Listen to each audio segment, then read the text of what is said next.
So you can see here where we're placing our setting blocks to start with. There's no exact spot you have to do it. Just make sure they're roughly evenly spaced. Also, quick note, when lifting the glass up, you should have someone on the ground.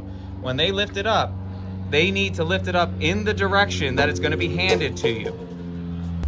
So one person should be on the ladder who is going to lay the glass in, should not have to try to configure the window. The person on the ground needs to hand it in the direction where the white is facing up, and whatever the bottom in the wall ridge or the rafter bar, the wall bar is going to be, just have it already facing the way it needs to be. Okay, so we're stopping to show you here real quick. We have 4 pieces of glass in.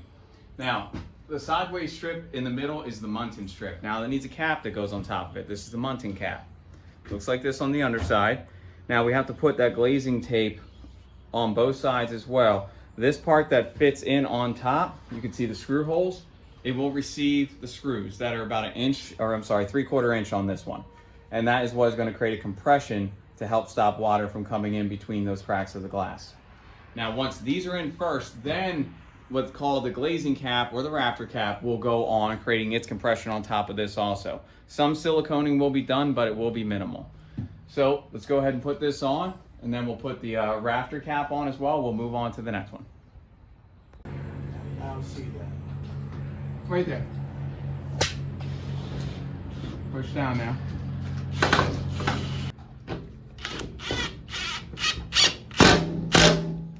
Alright, we'll go through and tighten all of them, but that's essentially how we have to put it in. So we'll do the next one. Yeah, you're just going to want to get up and reach over, pushing down.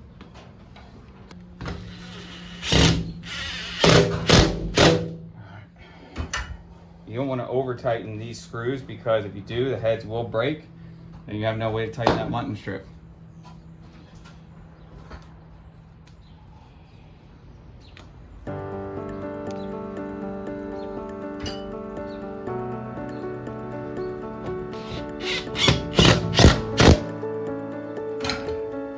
It's nature. And with these compressions, you don't, granted, it's compressing glass, so you don't want to over tighten. You'll get a feel for what has to be done. You do have to make sure it's tight, otherwise it won't work.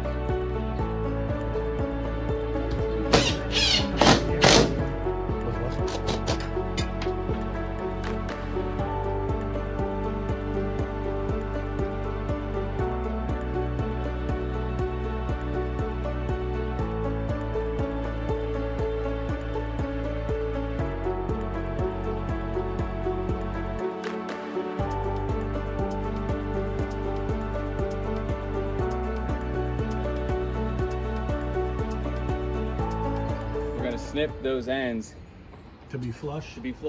We're going to put it up Into there and in then there, measure. right there, and then we're going to mark where we're going to cut it off here, which is pretty much halfway onto this wall bar. We'll make a cut and we'll be good. All right, so let me get my pencil, we'll get my snips, put it up there, take it.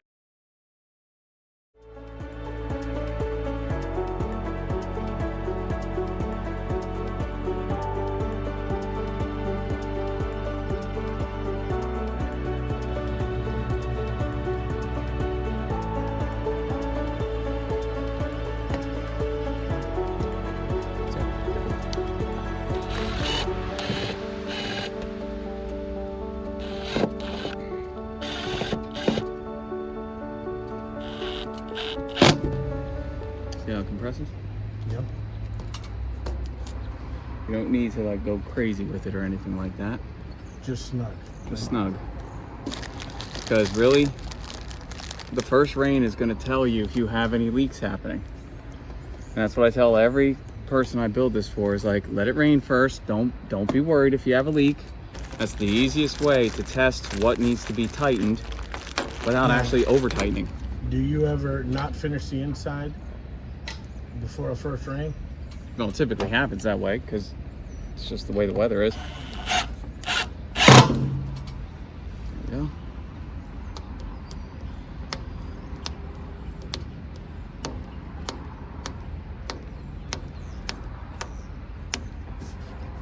Not that that matters, but I just like doing this. Have it flared out. Yeah, I like it that way. It looks better.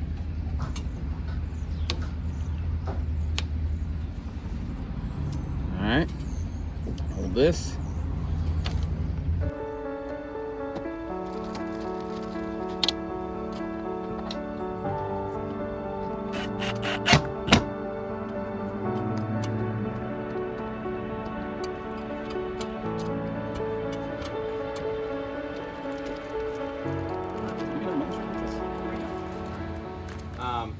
So as far as walking on a glass roof, as I said before, Four Seasons says you should not do that. Okay, I've also talked with other installers, and you know, how else are you going to be securing these? So I think they have to say it as a manufacturer for their liability reasons, which makes sense. But the reality is, when we've done a lot of repairs, when we've built sunrooms, we definitely try not to walk on the glass. Now, I know some people said it's strong enough, they can, and honestly this glass hammers nails, so I know it's very strong. But we try to stay to the rafters. Just structural support, just walk along them, do your best to stay there. You should be safe. Obviously, do not get on a roof if you feel unsafe. That is your own personal choice. Just safety first. And what I try and do is I try to stay off a roof as much as I can. I mean, I'll use ladders, I'll use scaffolding. Definitely if it's wet, I don't really want to get up. So I'll lift up the rafter as much as I can here without putting too much tension.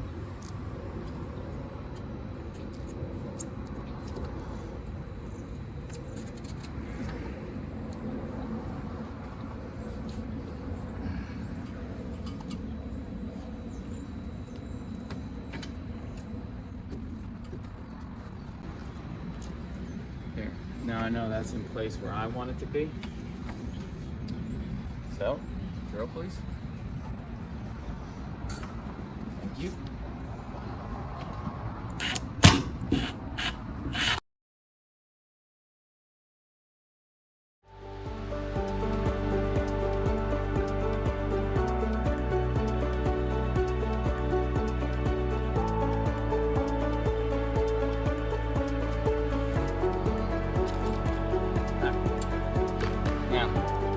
I might change my shoes and go up there in a second, but it's a little wet here, and on aluminum this is going to be slippery, so I'm just reaching as far as I can reach right now.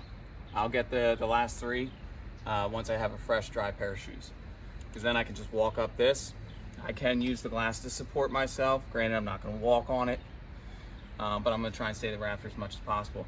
I want to get a couple screws from the underside in on these Munson strips here, so we can move on to resetting glass.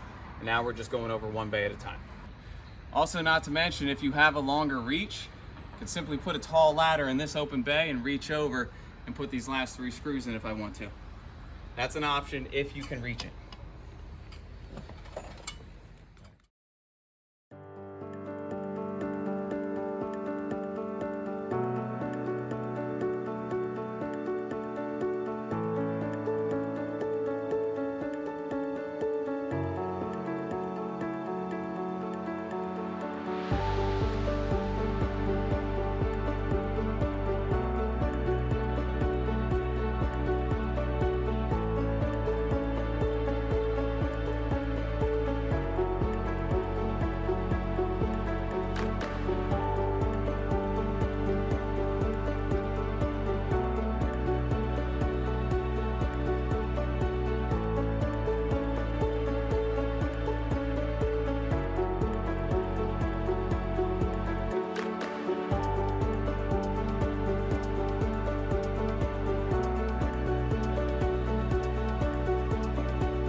When you're installing these, you got a ground man who's prepping everything, and they're just like, all right, get it all ready, that way when you're up here, you do less of this up here.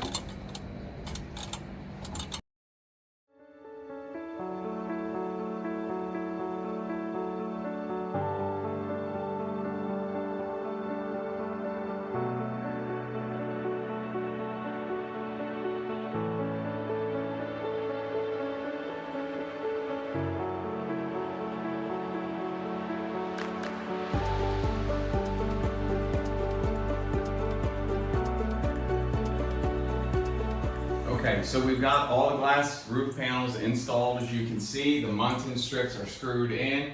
The rafter caps with the glazing caps, you refer to them, are screwed in as well, except on the end panels against the house wall and against the front wall, because we still have to put the foam and everything else that goes in place there. So that's what we're doing right now, preparing for that. So you can see, if I would take it to the engineering here, the front wall is where we're going to start. We have everything built up to the eave right here. First thing we have to do is now put in place the thick aluminum L, which is going to help build up the roof to the top of the glazing cap. It's also going to secure to the existing rafter. Now, if you read the engineering carefully, you can see there's a small screw that goes through this L into the eave right here. It is a 3/4 inch SD screw. That's what it looks like. It's self-tapping. However, I like to mark out and pre-drill my holes anyway on the L because it is thicker. And you can also see in terms of placement, it's showing you making sure you're flush against the eave right here. Now, if for some reason you have a gap between this rafter and the front wall, we do a very small one, about a 1/2 inch, just means the wall leaned out a little more than we had planned to. You can move this L out a little bit. It's still gonna grab in the place we need to. You're just trying to avoid getting in the electrical channel here. That way the electricians can run their wire with no problem. So the spacing that my engineering is calling for in this L is this screw is gonna go in every 10 inches on center. So I've just marked out 10 on center on my L. Now we're gonna go pre-drill them and we'll put them in.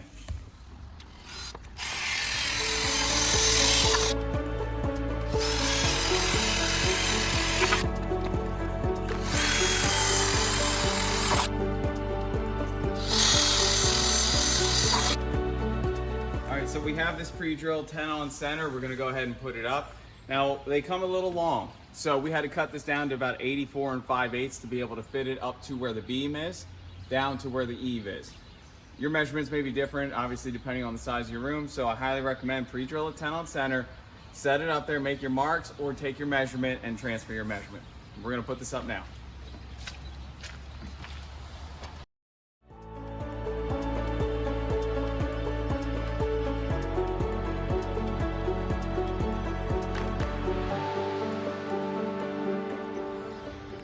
Just want you to see, sitting it right along flush side of the beam. That way from the inside of the room, everything is covered. All the way down to my eave clip down there. So it's all gonna attach.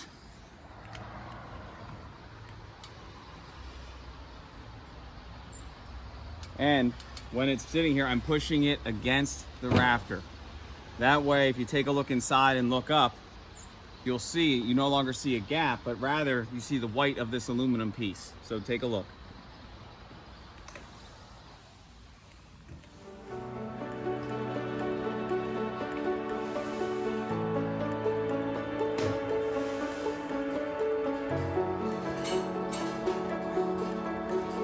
Once we screw this into the rafter, which is what we'll do first before screwing it down to the eave, it will seal up that little bit of daylight right there because it's loose. And to do that, that is again 10 on center into the rafter, but it is with an 1.25 inch SD screw. So we'll grab those and we'll put them in. Okay, so just to show you what we've done here. When pre-drilling, because of the thickness of the metal that you're dealing with, and you're gonna have to stand on a ladder to get it into the eave and into the rafter, pre-drill every 10 on center your holes. Now you can see this line is an indicator of where you should drill into your rafter. And I'm drilling back here based around where I know I need to drill into the eave so I'm not in the electrical channel, okay? Every 10 on center, and then put it into your rafter first. That way it can pull nice and tight, and then put it into your eave, all the way down. Okay, so my aluminum L's are all screwed off to the eave and to the rafter, 10 on center. Now you might notice I have some holes sitting a little lower on this line. For some odd reason, these holes made the screw visible from inside the room if you looked up, and granted no one would really ever try and look in a tiny little crack like that to see them, but I do. So I just raised them up a little bit so they were on the upper part of the rafter, which is perfectly fine. But everything is in. all tied together. Going across the whole way. Now these L's stiffen the front wall connection to the rafter. That's the purpose of them. Now we're gonna put in foam. We're gonna be able to put our fascia cap on, and then there's gonna be a 7/8 foam, which is the thickness of the glass, that we can butt up onto the rafter, and I can put the rafter or glazing cap on top of that, and I can finish sealing the roof. So I'm gonna start prepping all of that, and we'll start with the foam and go from there. Okay, so now what we're doing after we put up our L's, our thick aluminum L's there, we now have to build up the front of the wall. These are actually parts that come with the Four Seasons product, and you can see right here, it's their insulated foam panel. It is cut to size and width of what you need, 3 7/16. It is not 3 7/16 on all sides, so you have to find which one it is, which this is it, and this is our height. That's why I've marked up and down. That way I don't forget. So what I've done, you can see I've already put one up. I'm about to cut the next one. You just have to cut it to length. All I did was take my 412 pitch up there in a rough center, and I've taken all the way down into the eave, just like it'll be into the gutter fascia over here. So here I have 90 1/4 I'm gonna cut with a 412 pitch on the end. We'll put it in. There's nothing that you're securing it with right now. After that, we're gonna put the finished 7/8 aluminum panel on top of it. It'll match up with the height of the glass. And now I can put the rafter cap on there and secure all of this in place. I'm gonna take a 6-inch screw provided by Four Seasons and drill through all of it down to the eave, the utility eave cap that's there.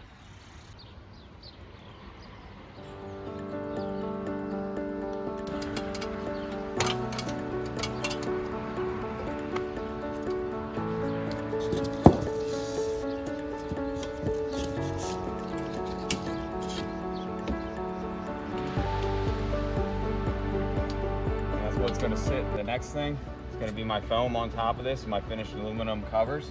It's a 7/8 of an inch thick piece by 5.5 wide, which will take me laying on my rafter and laying on the edge right here that I'll cover with fascia.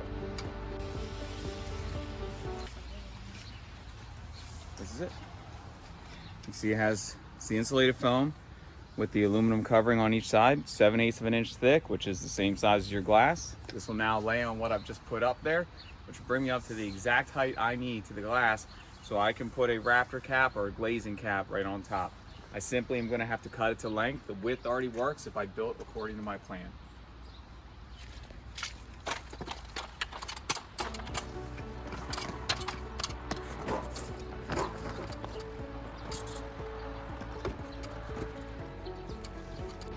Now I'm just gonna mark, just like it would glass, where I want this to go.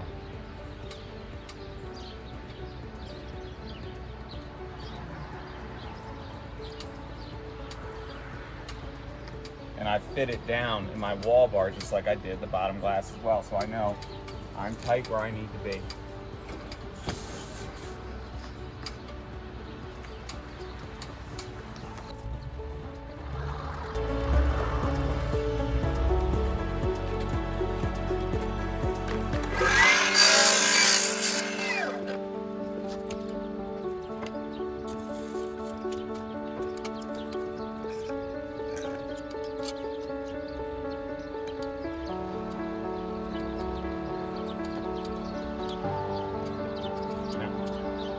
Notice this hangs out further than this. That's okay. This top piece is the measurement I need it to be. Notice I'm still flush with my ridge bar. I'm the same flush with my wall bar right there. So when I put my fascia piece on, it will fit into a little groove that is made for this. I still have room between my glass and this foam piece that I can screw down that ridge, which after I put this next one in, that will be the next thing I do. That way this is sealed up and I'm working strictly on the front here.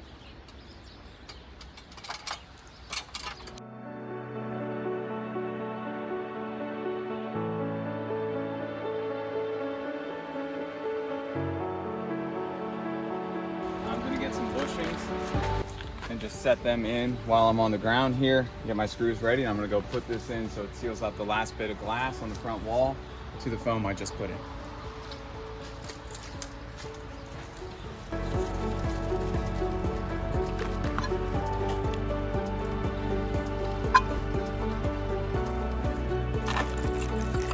working by yourself,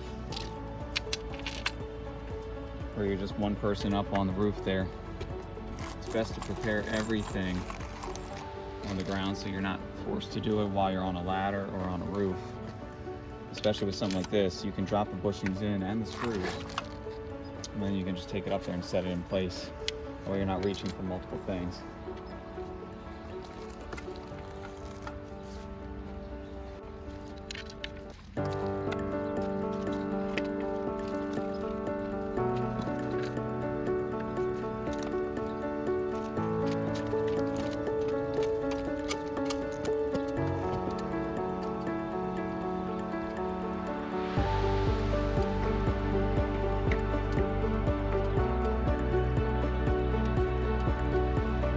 Okay, so we ended up putting the 7/8 foam at the front wall where we needed to, and we got the rafter caps or the glazing caps secured on tight, so that should be watertight right there besides silicone. Before we go ahead and put the front fascia on, I'm going to do against the house wall another 7/8 foam that has to fill for that build out that we did to put the first rafter in place. So this will sit on the other side of the rafter. Then I'll put an L flashing with a either a counter flashing or just sealing underneath siding, and that will waterproof it once I put the rafter or glazing cap tight to this and the rafter against the house wall. So I'm just cutting this for a length, 89 inches. I made sure I put it on a table saw and made it 1.125 out, which is where I want it to sit. And you'll just know those measurements based on your engineering and just based on where your rafter is placed. You just have to do the math and see what that is. But we're gonna cut these to length, put them up there in position, secure those rafter caps down, and then we'll work on the flashing.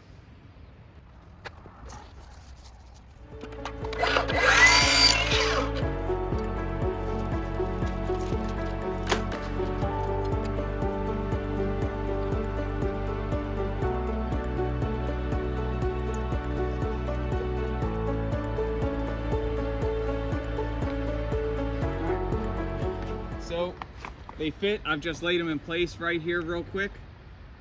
The engineering calls for me to put an L flashing here and then make that L extend so the rafter cap seals it.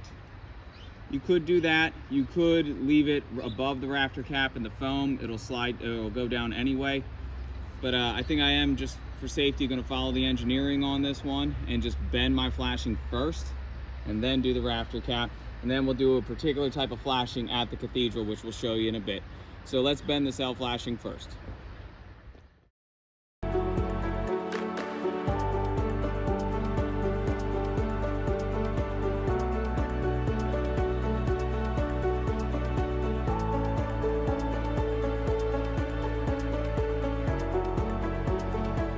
Okay, so we have our L flashings for the roof of the house wall bent. Now they are longer than what I need, so I'll trim them to the length that I'm going to use up there. What I am going to do is essentially put the 6-inch side against the house wall, 1.125 right here over onto my rafter. Now you'll have to determine your own measurement based upon what the local code is for how high up the wall they want. Ours is 6. Also where it lays on your rafter. If your rafter is further in, further out, you just got to make that adjustment so you can still screw down the rafter cap next to it. So we're going to put these in one on each side. They're not going to overlap at the peak. We're going to have to do a separate piece for that is going to overlap both and run water on the outside of this down. So we're putting these in place right now. We will nail them in, which will eventually get covered as well with either a counter flashing or flashing tape underneath our siding and Tyvek. So it should be plenty waterproof right there. But we'll run this end all the way out, if you can see over here. No, you're not going to because it's tarped. But we'll run it out to the top of where the gutter is going to be. That way it won't end prior to where glass is. So you want your water to be able to run freely off of the roof. So we'll go ahead and put these in place and start working on the next step.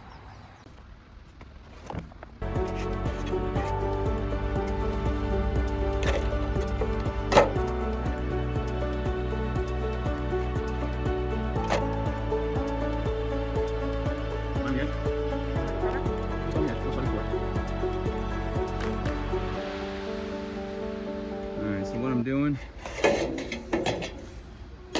I'm just cutting this to right before the ridge right here, because I'll have a different flashing for that ridge that will cover this cut end.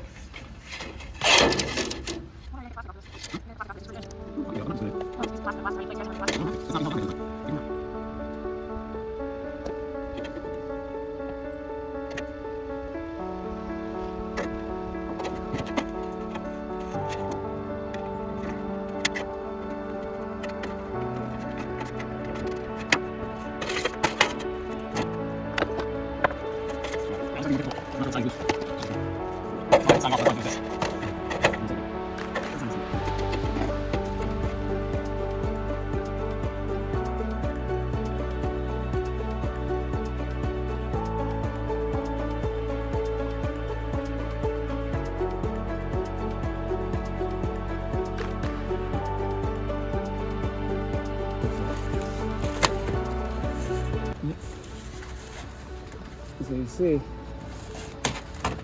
I've got the flashing on in a position where I still see where my rafter cap is going to go on. I can screw down. It will seal my flashing tight. So water should flow on the siding into the valley that I've created here with the flashing, and it's sealed by the rafter cap, and it should run it right off the roof since I have it overlapping on top at the end. So I'm gonna go ahead and just put a couple nails in at the top, at least 4 inches up, and that should be secured. I'll do the other side and I'll put the rafter cap on.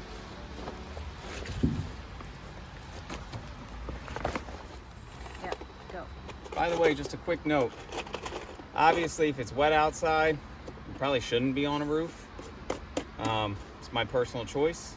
I'm choosing to be here on the roof today doing this. However, some safety tips. Try not to stand.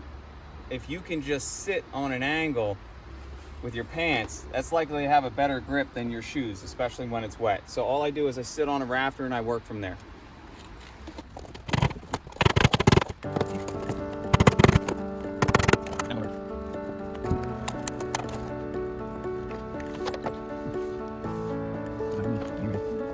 All right, so here we are. We have the rafter cap or the glazing cap in place. You can see the flashing is underneath of it, so we've just created pretty much a funnel here for water to get off of the roof, which is good. So we're going to secure this last one in place, trying our best to keep the siding out of the way. Finding the placement of this can be difficult because you can't lift and you can't really see too much.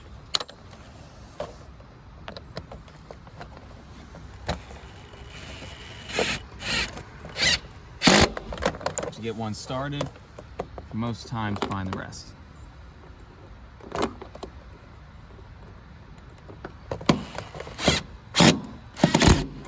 we go. You see how it creates that suction on the side there? Now, if rain did get past this, it should just go right out and not in our room.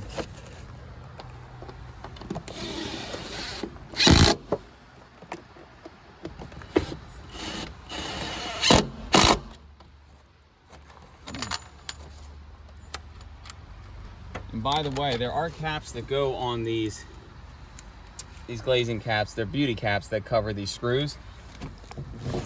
Just know that if it rains before you get those beauty caps on, you're fine. It is still going to be watertight if you installed it properly.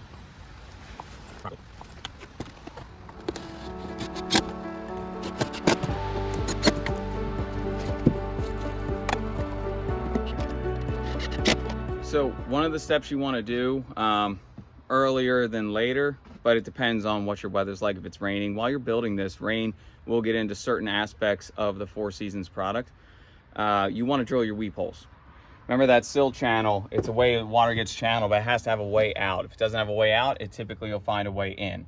So at your utility H, your H post, I typically take a 1/8 bit and I just drill a hole, but I don't keep it circular. I move it so it's oval. It helps water flow a little bit better. Remember, your weep holes are also going to get covered up by cladding, but even if they didn't, this would look good. You could also use a flathead screwdriver going along as well. You can space out 12 on center if you wish. It's just enough to make sure the water gets out.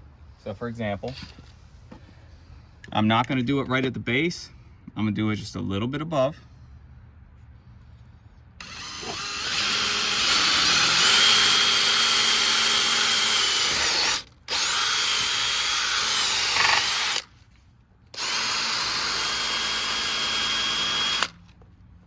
And you can actually see water starting to flow out because it's been sitting in there. It needs to have a way to escape, okay? So that's what you want to make sure you want to do. That way you can avoid floods in the room. Also, having your weep holes in place and it rains when you have your room up, it's also going to tell you if you have any leaks that aren't just because of your weep holes. So pay attention to that. Make sure you do these. Okay, so we're about to cut the front fascia that is going to cover, and just to show you where we've left off, as you can see, like before, we have the roof in place with all the foam necessary, everything like that. So what we do now is we go to cover that. This is where we're looking at the gable fascia.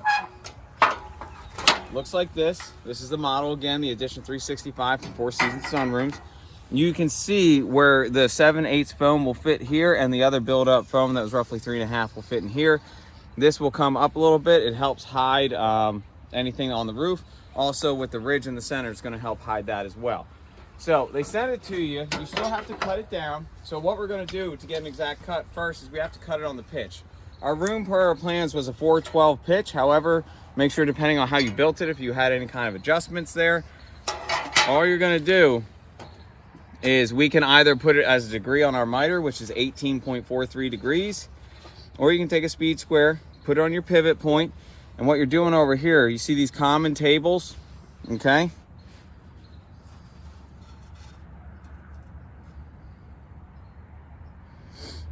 Actually, you know what?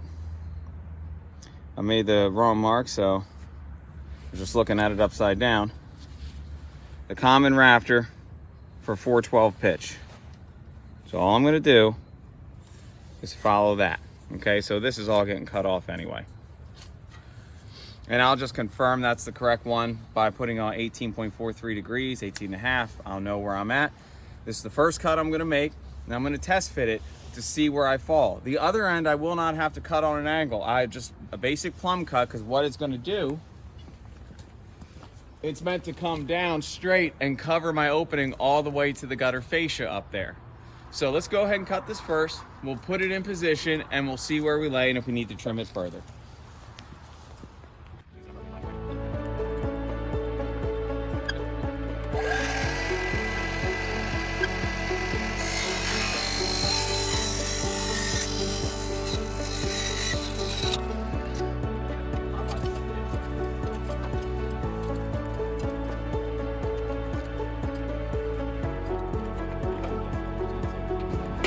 Fit. Bring your, yeah, there you go. I've got to fit between that, yep, and that. Slide it up my way. No more. Keep. As far as you're gonna get it. Right. So I have excess down there, right? Okay. So what we can see, and I'm going to take the camera, here's what we see. We still have to modify this, and I'm going to show you why. You can kind of see, I mean, this is not the best angle to take a look at, but inside here, the edge of this fascia is hitting the edge of this ridge bar. We're going to have to trim the inside of this fascia so this can come up to center, because you see we're short right now. We want to make sure we're lined up a little more. So we'll take a measurement of the distance between these 2 points and trim off the inside. That way it can come up further. Nothing is blocking. And we'll only have to do that on this top inside piece. Okay, you can see how this all cups right here. Once we have this and I can move it up to center, that is where I'll look down at Kyle's end and I'll see what we have to modify to get that in place as well in terms of length, and if we have to modify any of these fins also. So let's go ahead and modify this one first and we'll go from there.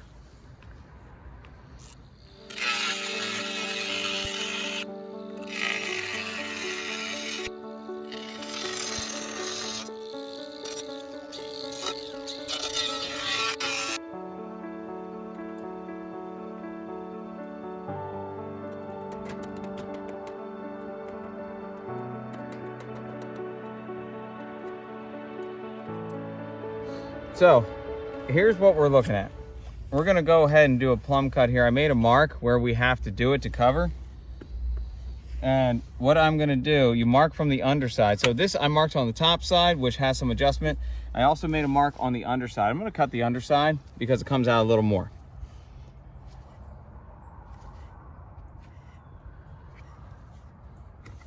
Okay. So I'll just pop this on a miter saw. I'm just giving myself some guides here.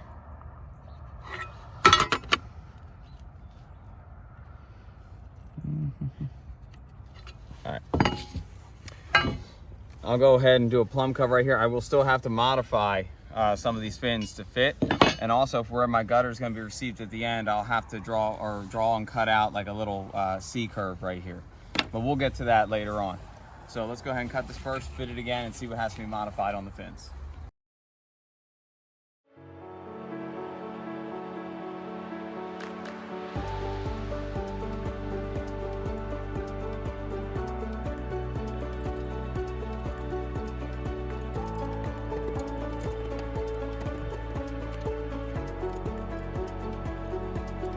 All right, now I'm going to cut the second fin on the inside so it fits inside the gutter fascia.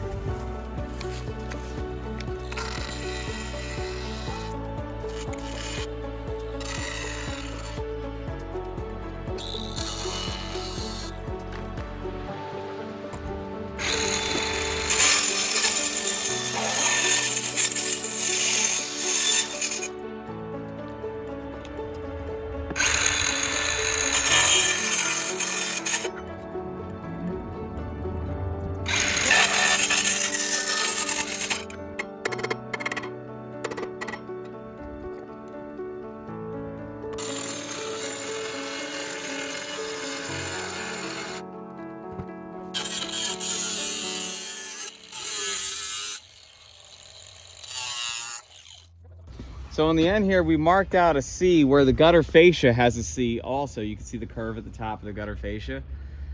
We put it up there and marked it out because that gutter has to run a little bit longer and this can't be in the way. So that's the reason we cut that out.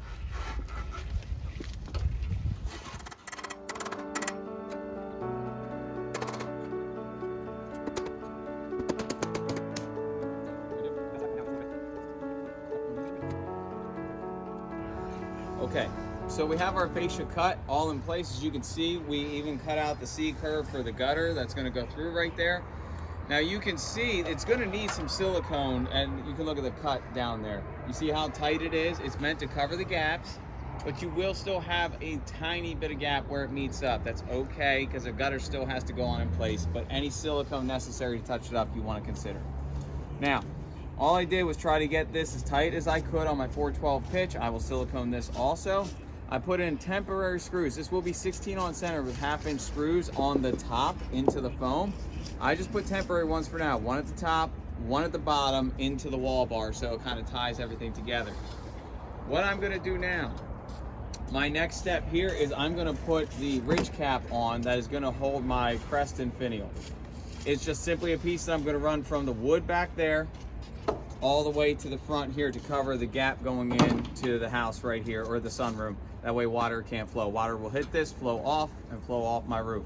So I'm gonna measure and cut this to size, and I will screw it in place. Before I do, where these ridge bars butt up back to back and I see a thermal break, I'm just putting a very thick bead of silicone down the whole way, helping prevent water from coming in here as well. After that, I'll begin to work on my peak flashing over here. We'll show you how we put that together to make sure our house wall is watertight.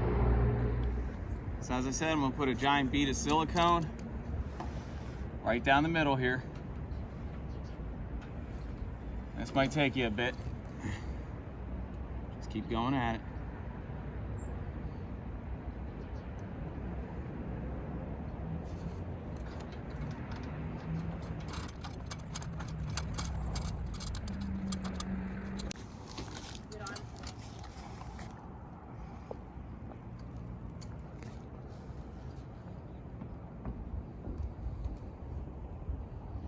You can see what I'm doing is I'm just filling the gap here.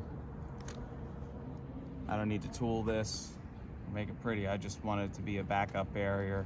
If for some reason water gets under this cap that's gonna go on top here, that this is sealing the gap in the room.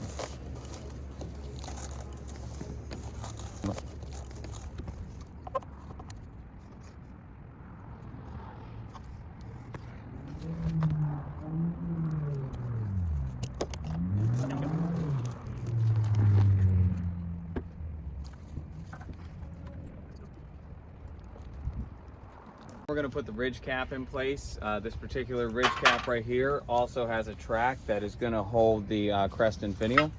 We're not going to worry about that right now, but essentially this is going to sit over the two ridge bars that we had put back together, back to back. So what we did was measure from the house wall, the OSB sheathing, all the way out to inside that fascia on the gable we just put on. We got 131 inches and 5/8. So we're going to go ahead and cut that right now, and we're going to put it in place now that we've already laid down that bead of silicone.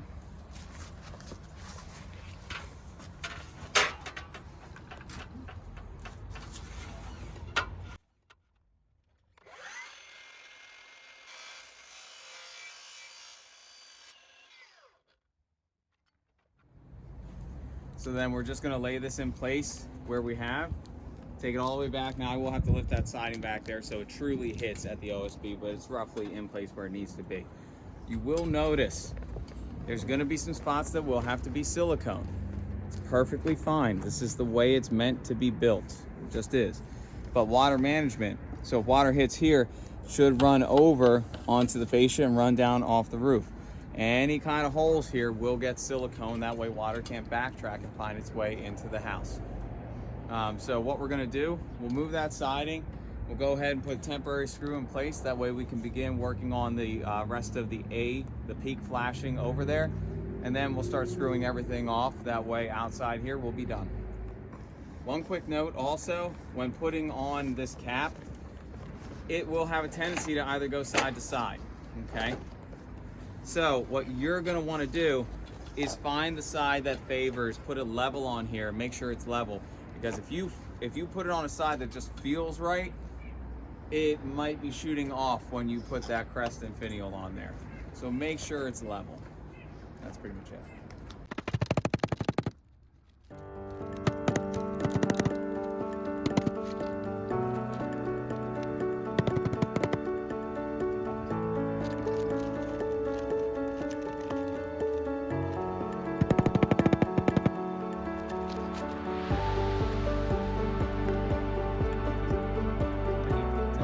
Behind the siding, that it would hopefully stay in front of the tie back and then just come straight down, and this flashing would hit it and run it right off the roof.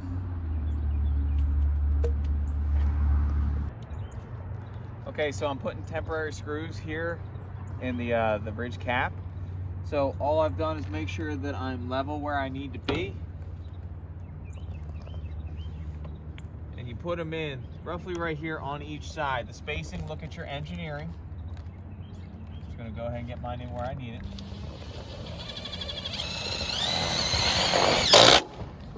Our engineering called for 1/2-inch tech screws. So now I have it where it needs to be. It's not gonna blow off on me or go anywhere. So I'm just gonna leave it for one down there, one down there. I know it's loose right here. I will come back, screw all this in once I do my spacing. But I just wanted to get that capped where I have it. I have my flashing in place. Now, because it's such an odd shape, my flashing is not gonna be perfect around that. But what's gonna happen is with my siding, I'm gonna be able to cut my J channel around it, cover all of that. So the flashing is to really stop water from potentially getting in. So now that that's done, we're gonna start making sure we have everything screwed off. We're gonna silicone the windows and we'll be good. So as you can see, we have finished all of our step flashing. It's a multi-piece flashing, okay? This is gonna be behind siding, behind tie-back. The only possible penetration point is like a pinhole right there, which even that is slight because of the angle that it's at. I will silicone around here, which should seal it perfectly fine. So when tie-back goes over it, siding goes over it, water hits, it should roll it right out where we need it to be. That is how you'll do your peak flashing. It will be multiple pieces. That is the only way to do it, but pretty much it's quick, it's simple. You just have to manage water so it gets off your roof, not going into the sunroom or the house. Okay, so we've now secured everything we have to on a roof, and I'm going to show you what this is. These are the 6-inch lags that we space about 12 on center, as you can see going down. They're about 2 to 2 1/4 inches in from the outside of my fascia. These are penetrating all the way into my utility eave, holding all of this together. You can see on the front gable fascia, 16 on center, 1/2 inch screws all the way down. We've done them on both sides. And the ridge, as we're putting it on, we put a level on here every 12 on center, and you can see we're secured all the way down, making sure this is in place and ready now. So this entire roof up here is now secured, and we can keep moving forward.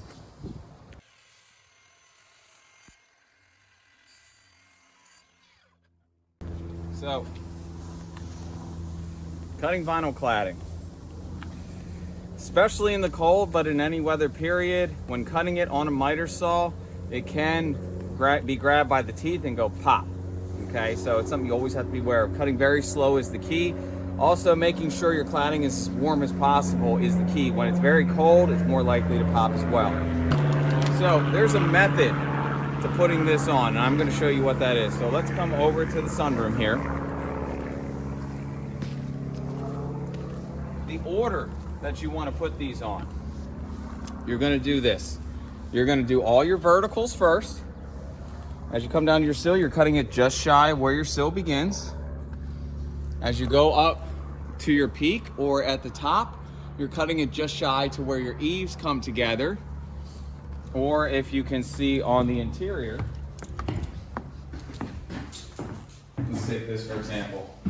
You're cutting just shy of where your eave comes down because your eave has a cladding and your sill has a cladding that will cover your cuts. So this is the order. You do all your verticals first, you do all your horizontals second, and finally on the outside you do your corner pieces. That is the method that you should take with all of this. And the key, as I said, putting this on correctly, is slow cuts, making sure the vinyl cladding is warm. So what we just did also, to help get my measurement, I want to make sure I have the correct angle where I'm going to put this in. I'll put it in place, let my cladding hang, and I'll simply make a mark of where I want to cut versus just putting a tape measure up there, because I don't know if I'm going to be exact just putting my tape measure. I like to actually fit them. Once I have a true measurement of my more simpler cuts, where it's just a straight cut at the bottom, a straight cut at the top, there I might take a measurement and it'll typically work out fine. So let's go ahead and start cutting the rest and see where we go.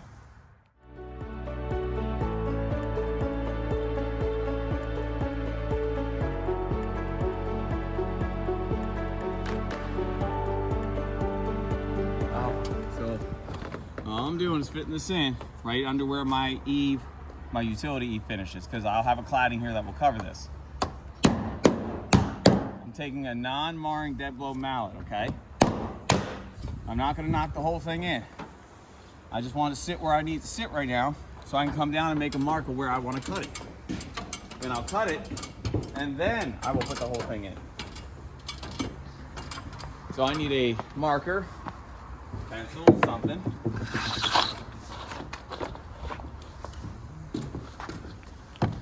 And it should be in my pouch, please.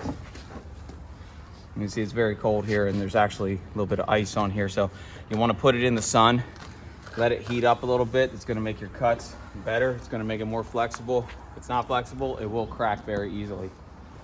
So I'm going to mark it to just above where my floor sill is. And this might even be a little long, but let me cut it long first. I can always trim it. So I'll pull it out.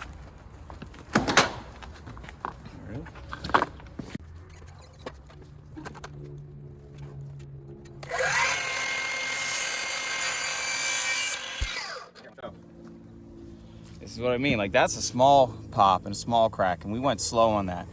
Now, luckily, this will get covered. However, that's the reason why you want to go as slow as you can with this. So now we're going to fit this again, see where we're at.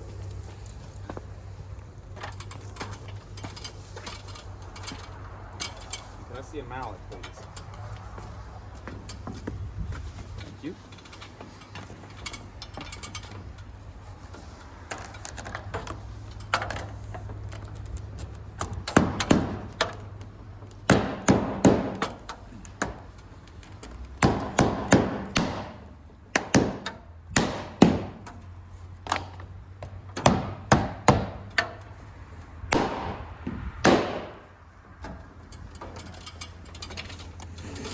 cool.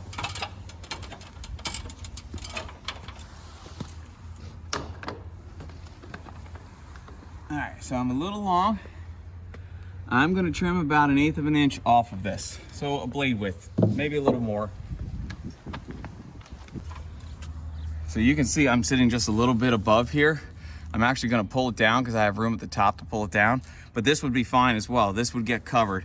And I had a little chip off come over here, as you can see when I was cutting it. That luckily will get covered as well once I pull this down.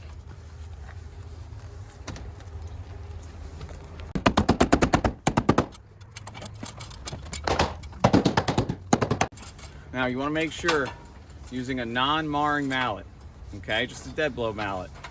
And when you hit it in, just one good solid hit. If you have to go a few, fine, but if you give it enough strength and the right hit, it'll go right in. You just work your way in and you have your finished result. Remember, do all your verticals first and then you keep moving from there. Okay, so what we're doing here as far as the cladding goes is the Edition 365 model from Four Seasons Sunrooms. It has vinyl cladding for all the H's, utility H's where your electrical goes, your sill tracks, your eave tracks, pretty much to cover up all the unsightly things you don't want to see that need to go into a sunroom. The All Seasons model from Four Seasons Sunroom, very similar, still has some cladding that goes to it, but it's aluminum cladding. So instead of vinyl right here, it would be aluminum that gets covered. It's a sleek, clean look as well. Your wall tracks, however, and your sill tracks do not have these fins, so it is the finished product. So it's good and bad. One, it's a very nice look.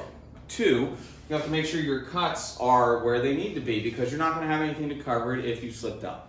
So it really just depends on what you want to see in there. But those are pretty much the differences between the All Seasons and the Edition 365. Really comes down to the cladding. Beyond that, it's the same room.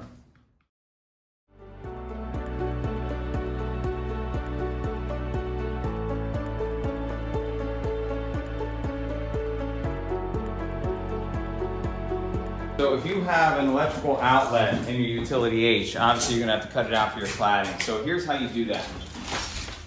Get your total measurement from top to sill to bottom of eave track, which for us was 95 3/4. We cut it to length, which by the way, get a pair of roofing shears, you can do it by hand and your cut will end up like this. So you can see it's actually clean enough. If you want a cleaner cut, the miter saw is still the way to go. However, this in cold weather helps it from not breaking, not popping. Anyway, back to measurements. You have to draw out a box, as you can see we've done on the utility H. So, set your measurement to the bottom where it's gonna sit, and you measure up to the underneath side, and just above the electrical outlet, which for us was 14 5/8 and 18 11/16. We made marks at 14 5/8, 18 11/16, took a speed square, drew a line. Now what we did is figured in the middle of our cladding is going to sit our electrical box. So the cladding from end to end is about 3 7/8. So divide that by 2 is 1 5/16. These are the 2 marks we made for that. And off of it, we measured the electrical outlet that we need to have an opening for, which is about 2 1/8 to 2 3/16. So take 2 1/8, divided by 2 is 1 1/16. So all we did was take 1 1/16 from that mark and made marks on each side, connected lines. Now we're going to cut this out with an oscillating tool or multi-tool, and it should fit.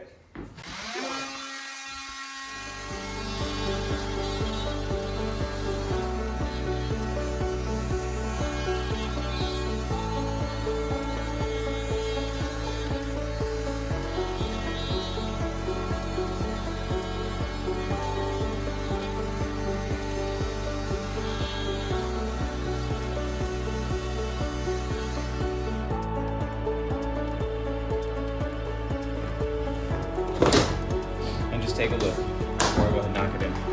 You can see I'm where I need to be. And this opening and the cut will get covered by the outlet cover that is going to go on here by the electrician.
so a quick note about the top cladding that goes on your inside eave. You're gonna end up having two pieces. It's not one big piece.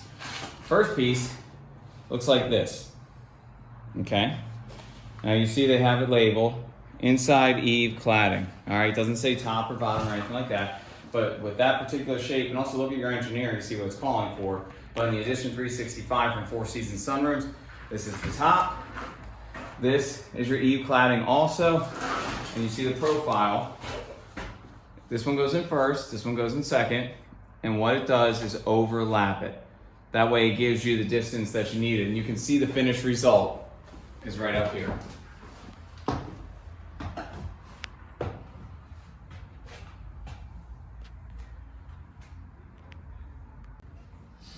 Okay, and also a quick note, because you're building this on a job site here or in your home, your product will get dirty. There's no way around that, okay? But the best cleaner for it, once everything is all said and done, is Goof Off. Makes it brand new white. What you want to do is when you're installing, try not to break anything, scratch, or mar up. However, dirt comes off amazing with Goof Off. Okay, so what we're gonna do here now on the exterior, we're gonna put more of our weep holes in place. So I'm doing them 12 on center in the floor channel right here, the sill. So they're gonna go ahead and drill them. I'm gonna take about an 1/8 inch bit, go through here and make it an oval shape. After I'm done that, I'm gonna go ahead and take the silicone, the Dow 1199, the Four Seasons Sens, white silicone, and seal up the connection between my flashing and the floor sill, because this is gonna be our first line of defense for the water. After that's done, I can go ahead and put on my exterior cladding here. So I'm gonna start by drilling, then I'll silicone, then we'll clad.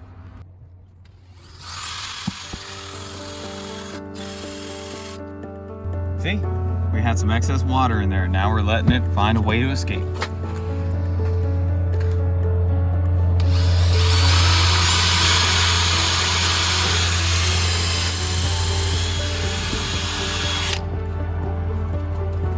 See why I'm going oval, it lets the water flow much better.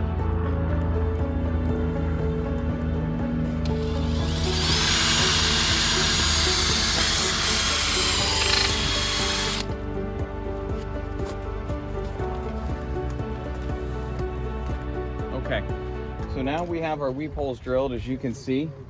12 on center, released a lot of water that was sitting in there. So now you see the importance of weep holes. If it doesn't have a way to get out, it will find a way in. So give it a way out. Now we're going to take our Dow 1199 white silicone, and we're going to silicone the connection. I'm going to come up the wall a bit, and then I'm going to come down the connection along the flashing and the sill. This is going to help keep water out in a big way. Now, I don't want to cover the holes I just drilled, but I also don't need to make this connection, you see the water is pushing out right there? I don't need to make this connection small or pretty. I need to make sure it's effective. This will all get covered with cladding. So that's why you want to make sure it's an effective wall of silicone.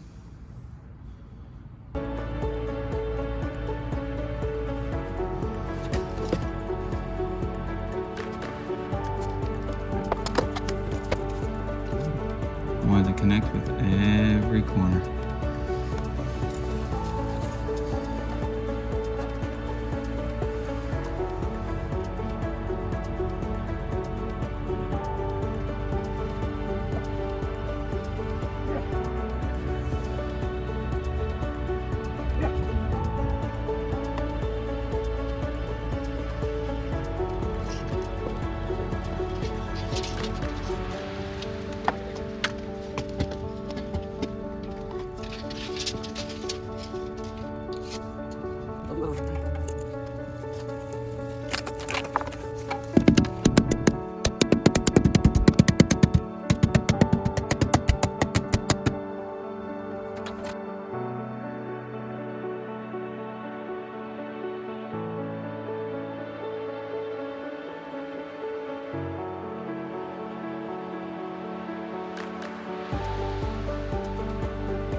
so the end caps at the bottom of the glazing caps, which are the rafter caps, the things that go on top of the rafter, those are in place. As you can see, I had to drill a couple extra holes here just to get this one tight. The original factory drilled hole was not in a position where it could grab very well.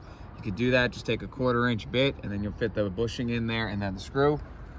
We've also siliconed the first rows, and as you can see, you're not looking for a very heavy line. You're coming up about 1 inch or so on the sides of each of these rafter caps, and you're siliconing across the bottom here. The whole idea is that when water runs down, it'll run over and off, not into your room. So we're gonna kind of step up here. Where we have to silicone is the bottom of the glass on this row, the bottom of the glass on this row, which is the top of that Munson strip, and the top of the glass. That way nothing can get in there. So we'll go ahead and do one here and show you how we'll do it. All right, so we're gonna demonstrate over here how we're gonna go about siliconing. And we'll just move this out of the way. I get one of these pads to put my materials on the way it doesn't slide off. Also, walking on the roof, it's best to sit, much like I am. So we're gonna take a microfiber cloth first, clean along the edge. We're gonna do a U-shaped silicone around the edge here. Just make sure it's dry, free of debris. That way your silicone can adhere the way it needs to. All right, so we have that.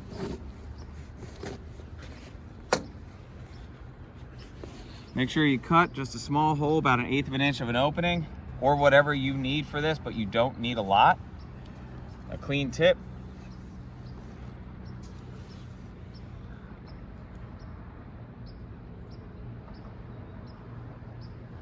And I'm giving enough of a bead that when I go ahead and clean this off, it won't be messy, but there's still enough there to seal the glass to the Munson. And I'm gonna come up on each side, 1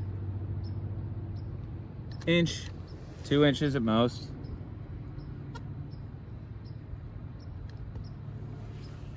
All right.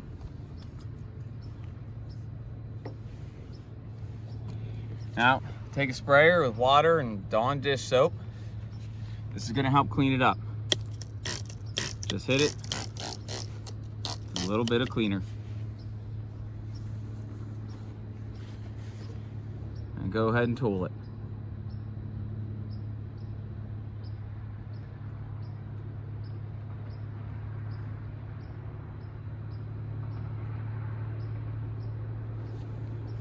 The reason why you want to use that spray is going to make sure that this silicone, which is particularly sticky, can clean up well. That way, when you're looking up from the inside of your sunroom, it doesn't look like you did a bad job on your silicone, and it can still be effective.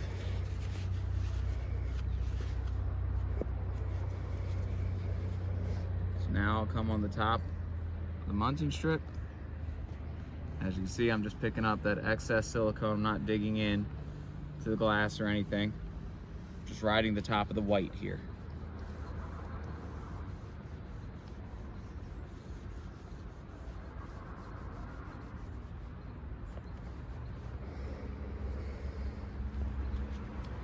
Good. Okay, so also when siliconing, we're gonna go ahead and silicone the top of this window at the ridge, okay? We don't want water to be able to push back up through here. You do not have to do this at the Munson strip here, which is this sideways piece. The water will just roll over this perfectly fine.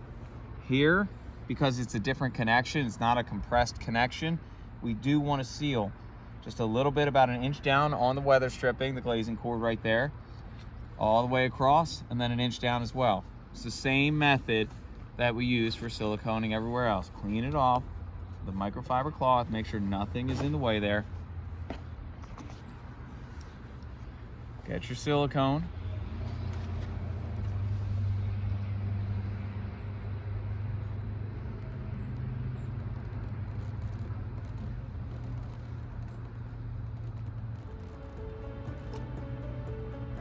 About an inch down. About an inch down. Get your Dawn dish soap.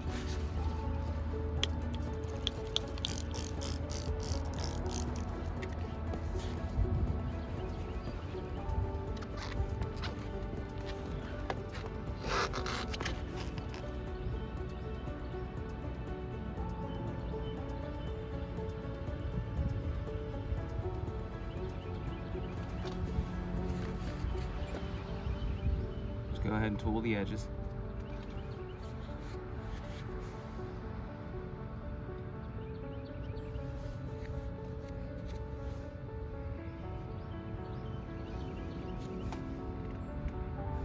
All right. And just double check that you got everything. And looks like we did. Just cleaning up one spot. And that is done. You're gonna do this along the ridge for every single one of these pieces here.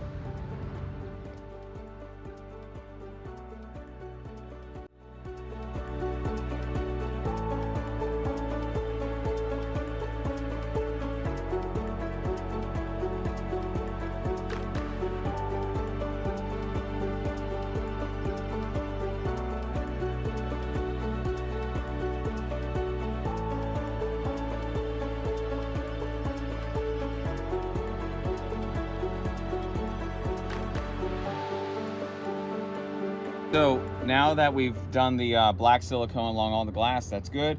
Now, any of these penetrations that we put in with the screws into the foam, and even the screws along this fascia, even though that's not so necessary, I will cover with a dab of white silicone. I will also put a dab of white silicone on this side of the rafter, okay? Just like we did with the black silicone, because we have to complete it. Don't want any water coming in there.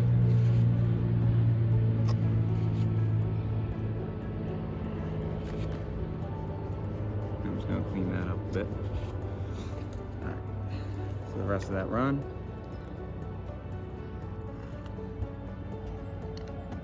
Don't want anything going there.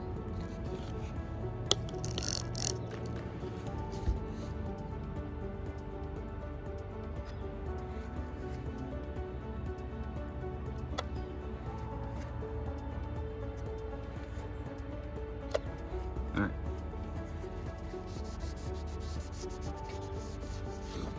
right, so that's taken care of. So now, any penetrations, any screws you see, we're gonna give them a nice good dab. We're not gonna end up tooling them. We're gonna cover them, much like we did on the floor sill track. Okay, remember, this is your roof. No one's gonna come up here and take a look at the foam, but this is necessary to make sure that water does not go in.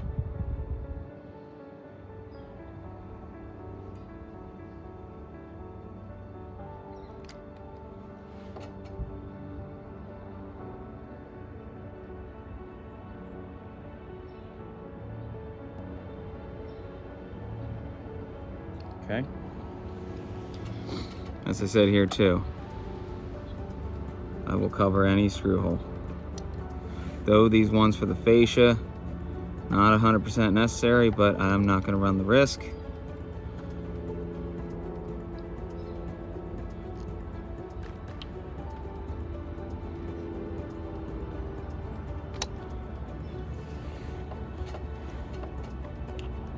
You're going to do these wherever there is a penetration into the room. So you're pretty much looking for screw holes, and you're going to cover them. Okay, so what I'm doing here is I'm preparing to install the crest and finial, which this is the crest, and there's one final post here that's the finial. So this ridge cap that is on here right now, it has a little slot that fits this little T right here. And it sits just above where your gable fascia is. So what I'm doing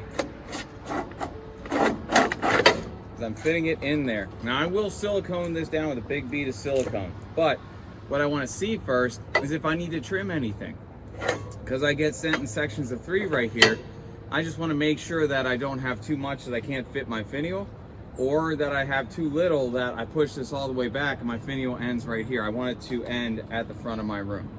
So I'm going to keep putting these in place, see where I am, and then I'll remove probably a couple, do the trimming that I need to do, and go ahead and lay my bead of silicone and put them back in. Defecating. Yep.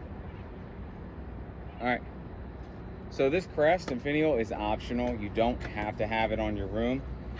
But the reason that you choose to do it prevents birds from landing on here and defecating on your roof. So it's not a bad option to have. All right. The end over there, I'm hitting my flashing just a little bit. And what I'm gonna do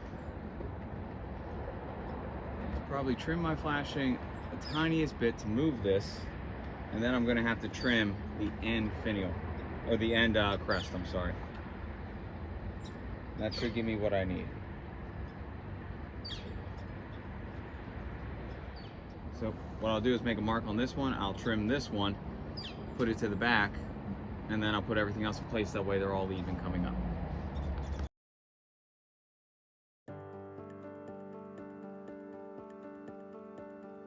So now that these are all in place, my final piece is cut where I need to, which I will push in a second and show you. What you have to do, take your white silicone first, okay?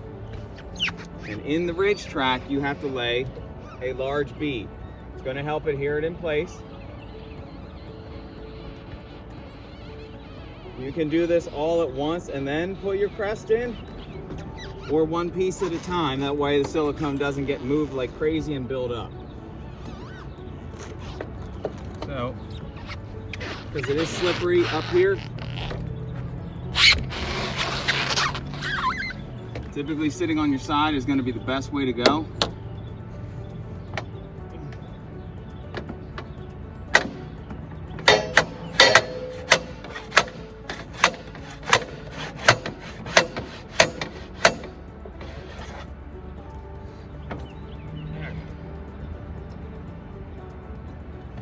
And that just got in place.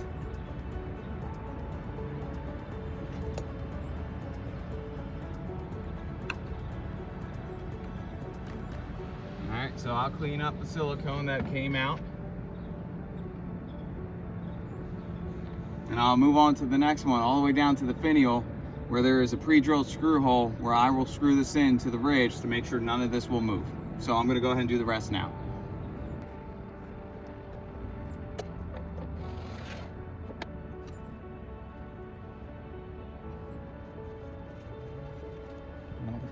So, because the finial that goes in place is a wider front, it only goes in so far and it overhangs the room.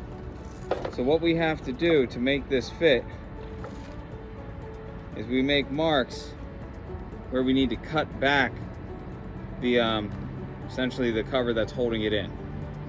And that way when we get it back, then we'll pop a screw in to hold it in place with silicone. So that's what I'm doing now with a grinder and a metal cutting blade.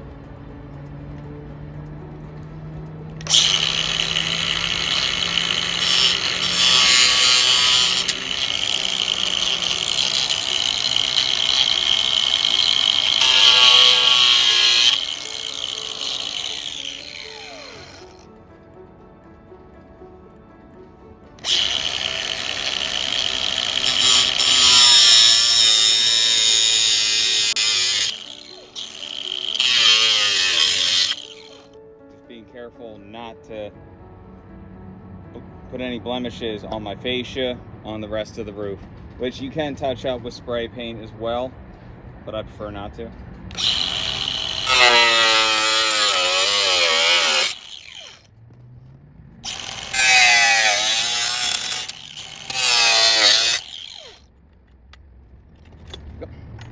I don't want to touch too much of it. See any high spots, shave them down.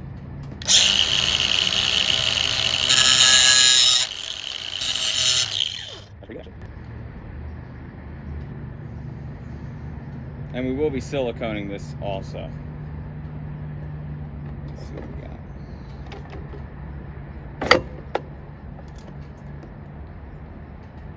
what we have. All right, so we'll go ahead and silicone it in place. We will use one screw that they sent us for about 1 inch and a quarter depth to secure this down. And we'll silicone all around this, and this part will be done.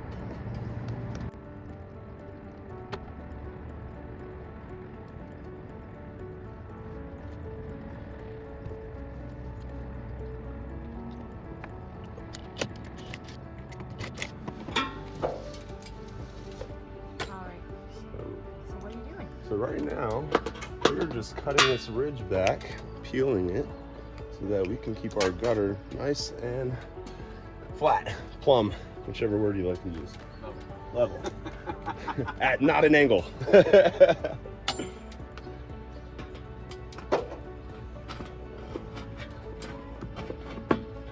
how do you determine how much to pull back?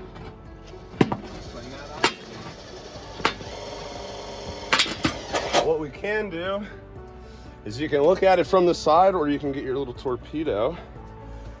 Honestly. Thank you. What are you doing, Kevin? I am sealing up the gutter with gutter goo and tooling it. And we've already cut it to the length to have 1 inch overhang. And then we're gonna drill a hole through here to run our actual gutter down, a downspout, so we can drain. We just added caps to either end.